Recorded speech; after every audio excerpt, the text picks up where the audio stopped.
When we read the history of God's servants, we find that they were not really known for their amazing strength all the time or their miraculous works, but they were known for their faithfulness.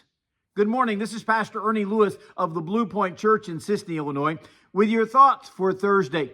You know, in the Old Testament history of God's people, we know that they escaped the slavery of Egypt and they traveled to that promised land of Canaan with Moses as their leader.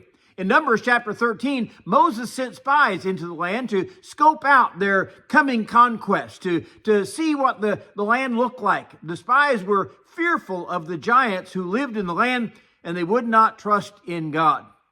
The children's song says, 12 men went to spy out Canaan, 10 were bad, and 2 were good.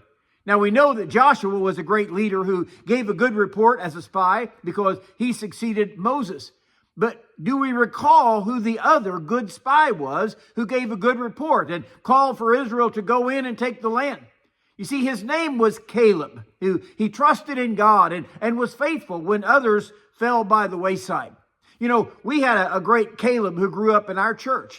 When he married and moved away, he served in another church in that city. Then his job moved him again, and he was faithful to serve in a church there. Perhaps he even broke the mold because, you know, studies tell us about young people who grow up and leave the church and never return to church, or perhaps even to God in their life. Well, this Caleb in Numbers 13 returns to Canaan after 40 years of wandering in the wilderness. Because of their unbelief, his generation has died off in the wilderness, but Joshua and Caleb are allowed to return. And Caleb gives this speech in Joshua chapter 14 to Joshua about God's promise for him for his faithfulness. He says, I was 40 years old when Moses, the servant of the Lord, sent me from Kadesh Barnea to spy out the land. And I brought back word to him as it was in my heart. Nevertheless, my brethren who went up with me made the heart of the people melt. But I wholly followed the Lord my God. His testimony was about wholly following the Lord. That is repeated 3 times in this chapter. Here is a man who was threatened by the faithless generation for his call to enter into Canaan. They wanted to stone he and Joshua and Moses for trying to call them to go in. He says of those 10 other spies, my brethren who went up with me made the heart of the people to melt. In other words, their weakness would cause others to be weak also. But you see, our strength and our determination to follow the Lord with our whole heart will encourage others to do the same.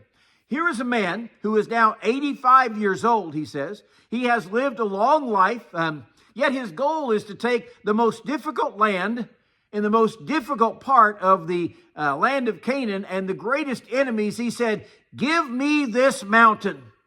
He reminds Joshua, by the way, of the promise that Moses made to him some 45 years ago when he was just a 40-year-old young man. He says, as yet I am as strong this day as I was on the day when Moses sent me into Canaan. Now, I love his determination. But what I love even better is the testimony he is giving about his faithfulness. You know, I can see his grandsons standing back in the back of the crowd, listening to this faithful saint saying, let's go get him. I'm ready. Verse 14 says, Hebron became the inheritance of Caleb and his family to this day because he wholly followed the Lord. Can you imagine what this would look like if Caleb had sat down somewhere or another and said, listen, I'm old and I'm tired. Or if during that 40-year period in the wilderness, he had wandered away from his faith in the Lord. You know, I hope that somewhere on his tombstone, they etched those words, because he wholly followed his Lord. And I hope that is what we're living for today too, to be a testimony of faithfulness and determination for those who come after us, that we wholly followed the Lord our God.